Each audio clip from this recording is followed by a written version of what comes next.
د غزني خواجه عمري ولسوالۍ اقاسي کلي کې د کرنې مالدارۍ او اوبو لګونې ریاست په همغږۍ د یو مرستندویو بنسټ له لوري د شیدو پروسس مرکز جوړ او ګټې اخیستنې ته وسپارل شو. هالنډ کمیټې د پروګرامونو مسؤل وایي د دې مرکز په جوړولو څه باندې 2 میلیونه افغانۍ لګښت راغلی او کولی شي چې 24 ساعتو کې تر 2000 لیتره پورې شیدې پروسس کړي.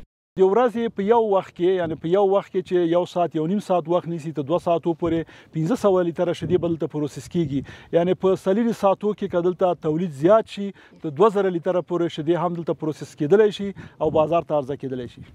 د غزني د کرنې اوبو لګولو او مالدارۍ ریاست مسؤلین وایي له دې لارې غواړي د مالدارانو لاسنیوی وکړي.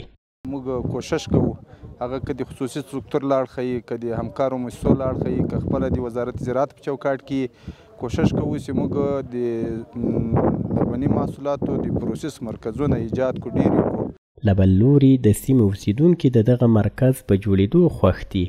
وایي له دې سره به یې حیواني محصولاتو ته مناسب بازار پیدا شي.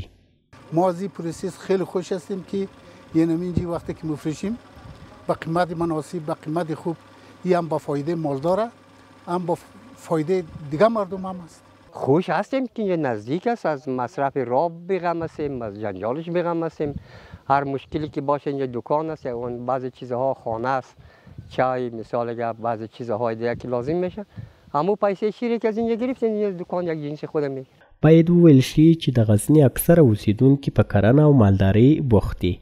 اقتصادي کارپوهان دا ډول پروژې د مالدارۍ سکتور په وده کې مهمې بولي.